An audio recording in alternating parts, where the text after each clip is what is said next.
예, 97년 수능 제망매가가 포함된 수능 기출문제 해설 강의를 하겠습니다. 5문제인데요. 이 중에서 제일 먼저 풀 수 있는 문제를 먼저 선택하는 것이 좋겠습니다. 자, 그런데 문제를 안 풀고 혹시라도 넘길 수도 있으니까 숫자를 써주는 게 좋겠죠. 이건 맨 처음에 풀게요. 5-1. 얘는 5-2 두 번째 풀 거예요. 그 다음에 얘는 5-3에서 풀게요. 그 다음에 이 부분 마지막 문제는 52번 같은 경우에는 네 번째로 풀게요. 네 번째로 풀고 5-4로 풀고요.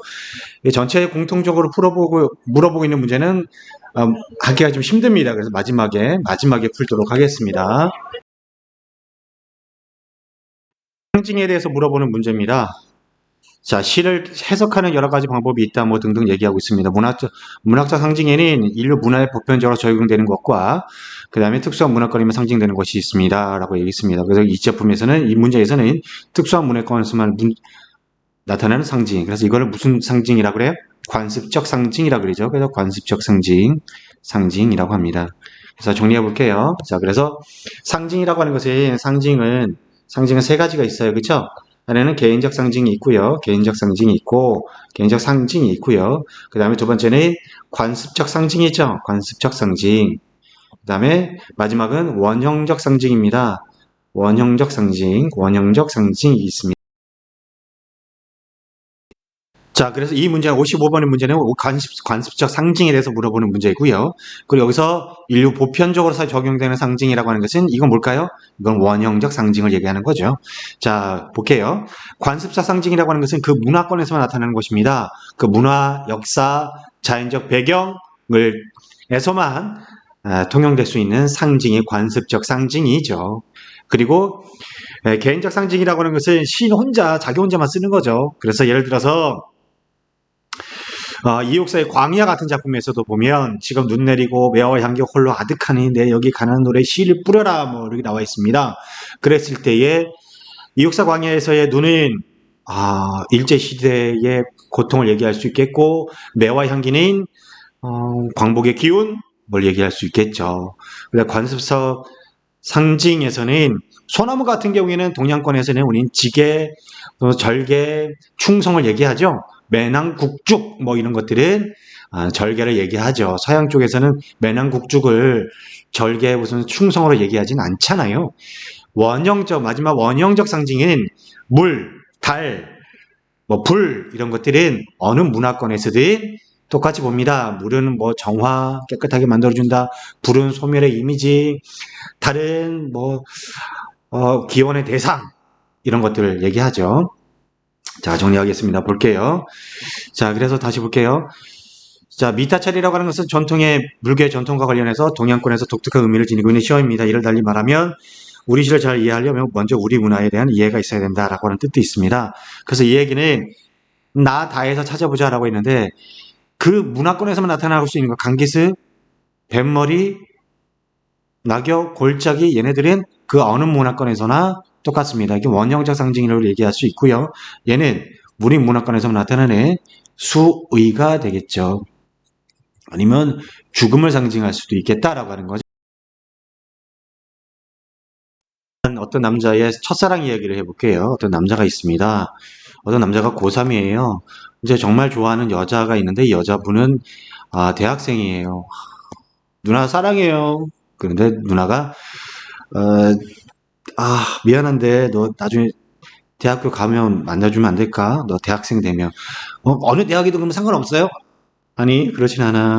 그거는 꼭 서울대만 가야 해.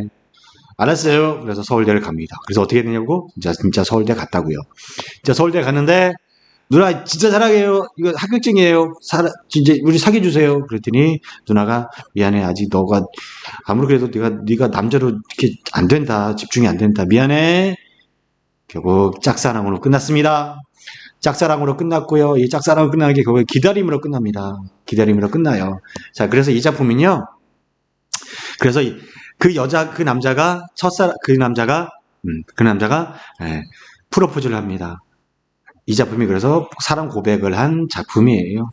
이 작품은 그래서 사소함이 나오는데 이 사소함은 눈한테 사소함이고 나한테도 사소함이 이렇게 나오는데요. 사소함이 나와요.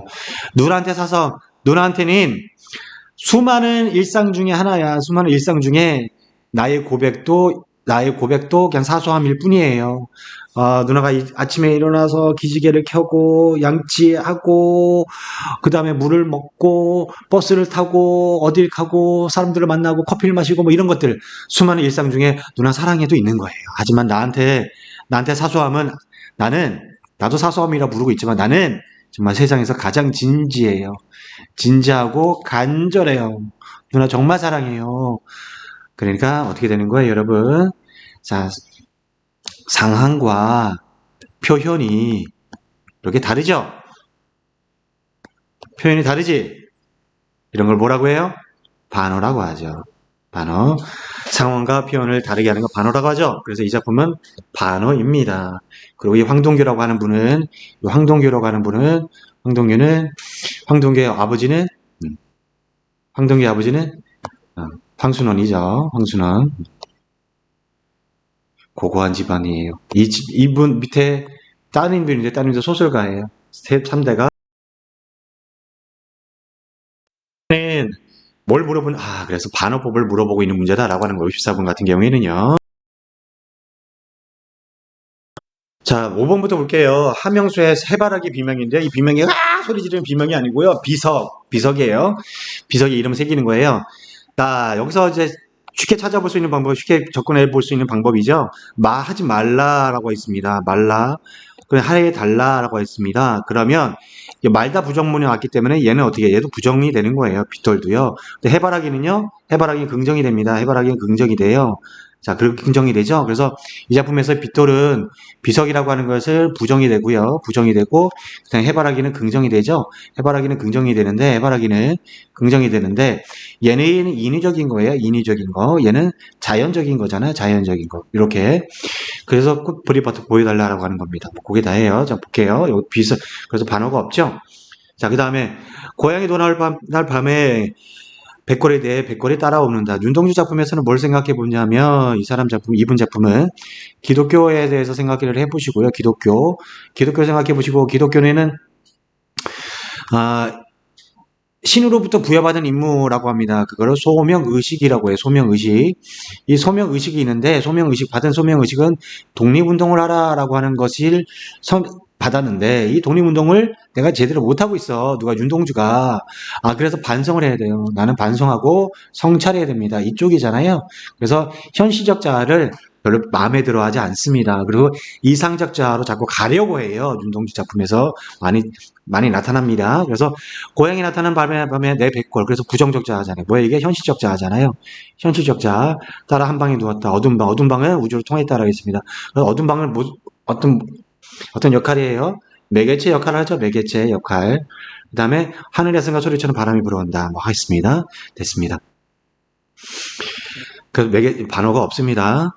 나는 떠나다 청정이 표면에서 일제히 날아가는 나는 떠납니다. 떠난다 했으니까 현실에 안주하지 않겠다. 현실에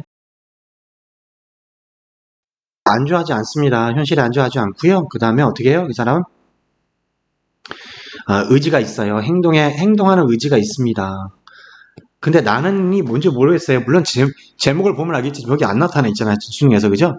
총정의 표면에서 일제의 진폭에 대해서 새가 되어서 건막한 하나의 울음이 되어서 하나의 소리가 되어서 나는 하겠다. 몸을 하겠다라고 하는 거죠. 몸을 하겠다라고 해서 반응법은 없다라고 하는 겁니다. 마지막 김소월의 먼 후일입니다. 이 작품에서는 뭐가 특징이냐면은 과거 시제라고 하는 거 찾아보시면 되겠습니다.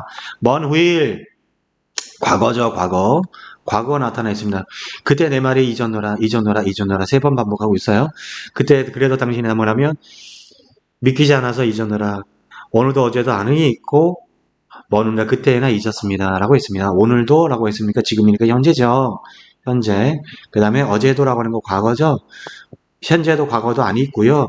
안이 있고 먼 훗날 그때나 잊었습니다. 이거 그때나 하면 되겠습니다. 언제 있겠느냐? 먼 미래에 있겠습니다. 먼 미래에나 있겠습니다. 먼 미래에나 있겠습니다. 그러면 생각해 볼게요. 지금 현재는 현재는 잊었다? 아니잖아요. 잊었다가 아니에요. 그럼 지금 정말 절절해요. 당신이 나를 찾으신다면 했습니다. 가정법이 왔어요. 가정법.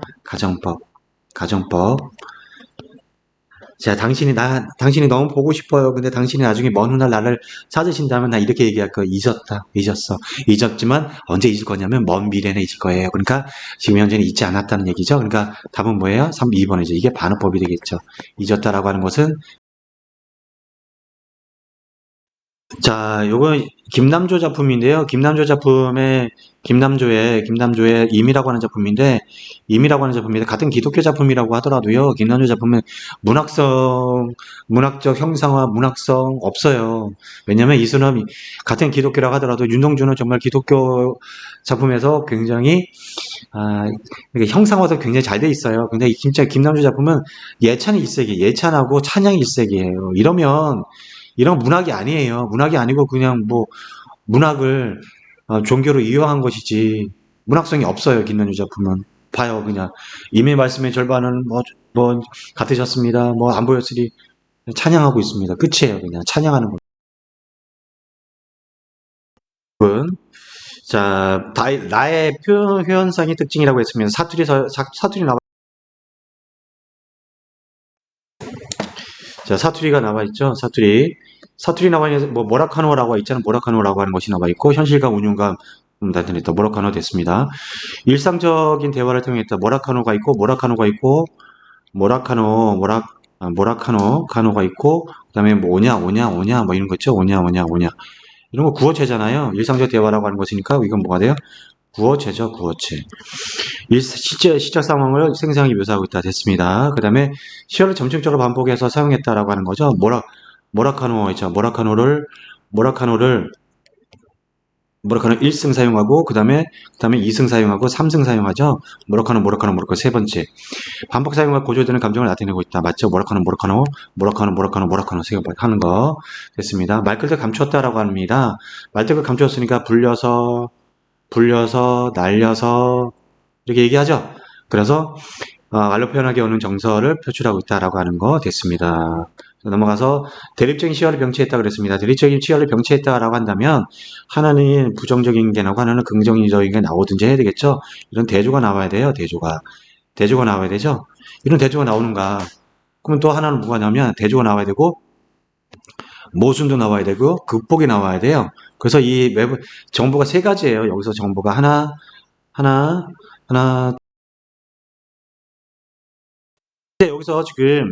여기서요, 대립적인 시어 병치하는 거 나오지 않나요, 쌤? 이거 저승도 나오고요, 이승도 나와요. 대조 맞잖아요. 근데 모순이에요, 이게? 모순에서는 아니네요. 극복? 슬픈 극복이잖아요, 그거는. 그냥 슬픈 극복일 뿐이잖아요. 아니에요. 그건 맞죠. 근데 모순이 아니잖아요.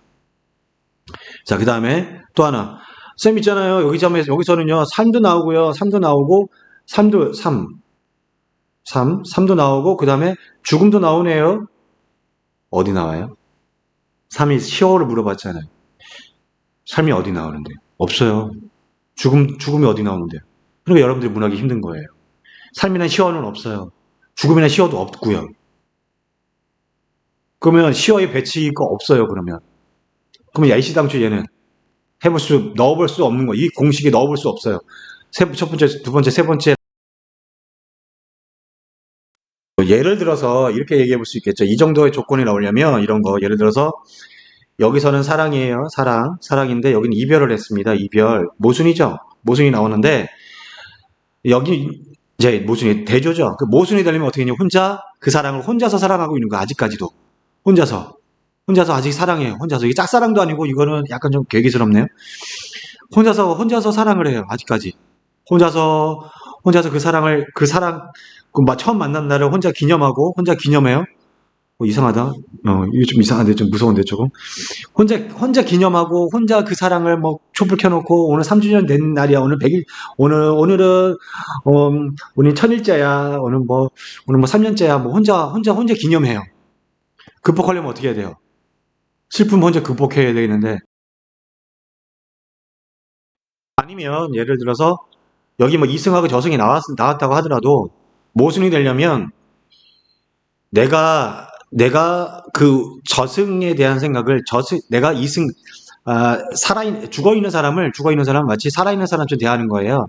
죽어 있는 사람 살아있는 사람처럼 대하고 어루만지고 그리고 실제 있었던 사람처럼 가상의 대화가 아니고요. 가상의 대화가 아니고 실제 대화처럼 얘기하고요.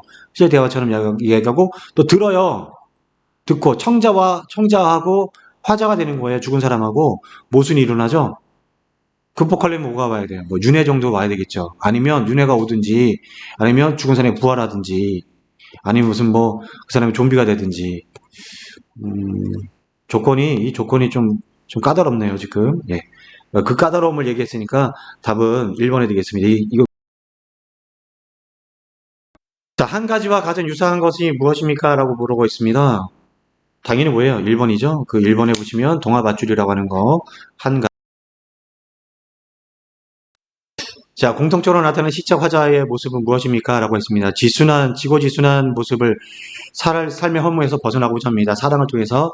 사랑이라고 하는 것이, 사랑은 요 정도 3번, 다에선 있죠. 그죠? 다에선 있지만, 삶의 허무에서 벗어나고자 하는 것은 아닙니다. 기다림으로 얘기하고 있죠. 그 다음에 스스로의 고통을 던져서 자신을 정화하고 있다라고 하는 거는, 이러려면 어떻게 성찰의 모습이 들어와야 돼요. 성찰. 반성 이런 것들이 들어와야 돼요. 반성. 그 다음에 3번, 헤어짐의 기다림. 답은 3번이 되겠죠. 그래서 가에서는 윤회를 통해서 내세를 기약하고 내세를 기약하는 모습. 자, 나에서는 저승에서 만나자. 그 다음에 다달라. 자기 짝사랑이 뭘로 바뀌었어요? 기다림으로 승화됐습니다. 그런데 다달라기 다에 있는 게 여러분 제일 쓸데없어요. 희망 고문이야 이거. 기다리지 마. 기다리지 마세요. 희망 고문입니다. 4번 보세요. 삶과 죽음의 경계에서 벗어나 영원으로 회개하고자 합니다. 경계에서 벗어났다라고 한다면 이거는 윤회 정도밖에 없어요. 그다음에 현실과 거리를 두므로서 주어진 운명을 초월하고자 합니다. 운명을 초월하고자 한다면 이건 어떻게 되냐면요. 극복이 되는데 극복이 되려면 이 사람의 영웅 구조 정도에서 나타날 수 있어요. 영웅 구조 정도에서 됐습니다. 여기까지 수능